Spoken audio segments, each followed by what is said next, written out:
Okay students, high school के सभी बच्चे ध्यान दें।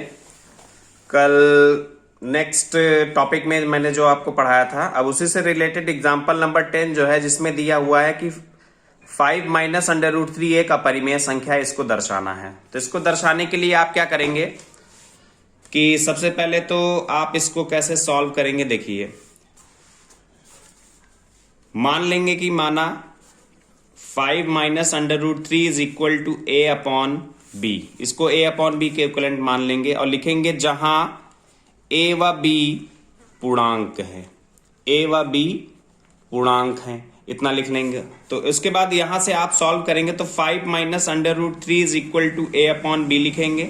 माइनस का अंडर रूट 3 रोकेंगे तो ए अपॉन बी माइनस का 5 हो जाएगा। माइनस से गुणा कर देंगे तो under root 3 is equal to ये हो जाएगा 5 माइनस का a अपॉन बी हो जाएगा। इसको मान लेंगे इक्वेशन नंबर फर्स्ट। अब यहां पे देखिए, यदि a व b पूर्णांक हैं, a व b पूर्णांक हैं, तो यहां पे ध्यान दीजिए 5 माइनस a अपॉन बी भी एक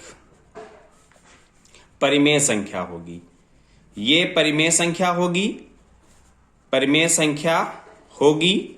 जबकि यहां पे ध्यान दीजिए, जबकि अंडर रूट 3 यहां पे देखिए, यहां पर 3 जो है अंडर रूट में, ये आपका अभाज्य है। तो अंडर रूट 3 एक अपरिमेय संख्या होगी, ये एक अपरिमेय संख्या होगी। इतना तो कंफर्म ही है कि a अपॉन बी अगर पूर्णांक है तो 5 माइनस ए अपॉन बी करेंगे तो ये जो लेफ्ट है, राइट हैंड साइड इसका होगा, ये परिमेय संख्या होगी। और इधर आप देखेंगे तो अंडर रूट 3 आपका अपरिमेय संख्या है। तो एक तरफ परिमेय, एक तरफ अपरिमेय, यानी इसका मतलब अतः आप लिख सकते हैं कि under root 3 does not equal to 5 minus a upon b. तो यहां से एक चीज ये कंफर्म हो गई कि उपरोक्त समीकरण 1, ये जो समीकरण 1 आपने माना था, समीकरण 1 की परिकल्पना, समीकरण 1 की परिकल्पना गलत है। तो समीकरण 1 जो आपने इक्विवेलेंट माना था, ये इक्विवेलेंट नहीं है, ये हमने सिद्ध कर दिया।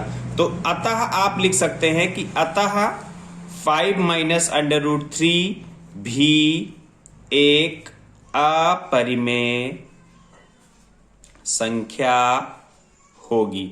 इसी तरीके से इसको प्रूफ करना है। किताब में किस तरीके से प्रूफ किए हैं ये आप इसको देख लेंगे, समझ लेंगे, और मैंने जिस तरीके से प्रूफ किया है इसको भी आप समझ लेंगे।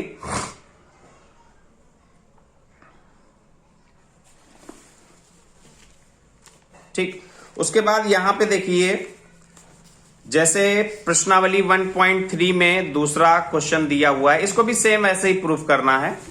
तो ये दूसरा क्वेश्चन भी देख लें।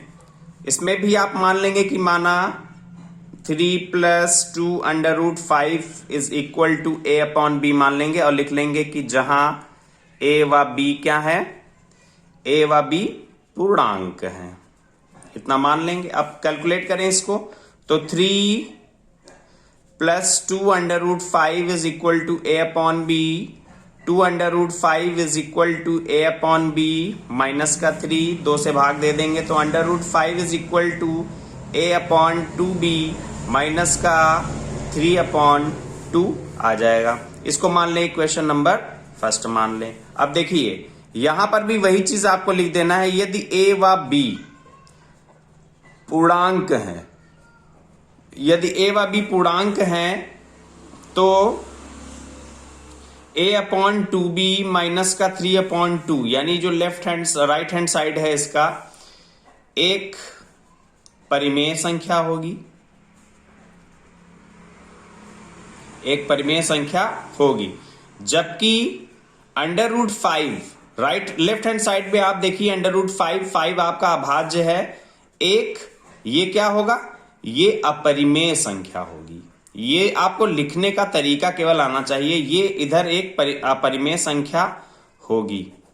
तो यहां पे लिख लेंगे अतः अंडर रूट 5 जो है वो डज नॉट इक्वल टू है ए अपॉन 2b माइनस का 3 अपॉन 2 के। तो यानी अब यहां से क्या सिद्ध हो गया, यहां से ये सिद्ध हो गया कि समीकरण 1 की जो परिकल्पना थी आपकी वो गलत है। तो यहां पे लिख देंगे इस प्रकार समीकरण 1 की परिकल्पना गलत है, अतः 3 + 2 √5 एक अपरिमेय संख्या होगी। बस इस तरीके से आपको इन सवालों को लगाना है। अब इसी में आप और भी सवाल देख सकते हैं, जैसे एक या दो नंबर में एक सवाल आपका आएगा जरूर, तो प्यारे बच्चों इसको तैयार जरूर कर लीजिएगा। अब देखिए प्रश्नावली 1.3 में आप तीसरे का कोई भी पार्ट कर सकते हैं, इसी तरीके से हो जाएगा। तीसरे का आप पहला पार्ट देख लीजिए, जैसे 1/√2 है, तो 1/√2 है, इसमें अगर हम √2 से गुणा √2 से भाग करें तो ये आ जाएगा √2/√2 मिलके 2 हो जाएगा। तो यहां पर अगर √2, तो यहां पर √2/2 = a/b इसको मान लेंगे, तो 1/2 इसको ऐसे लिख सकते हैं 1/2 अगर आप √2 को अपरिमेय दिखा दे तो 1/2 भाग देंगे तो अपरिमेय होगा ही होगा।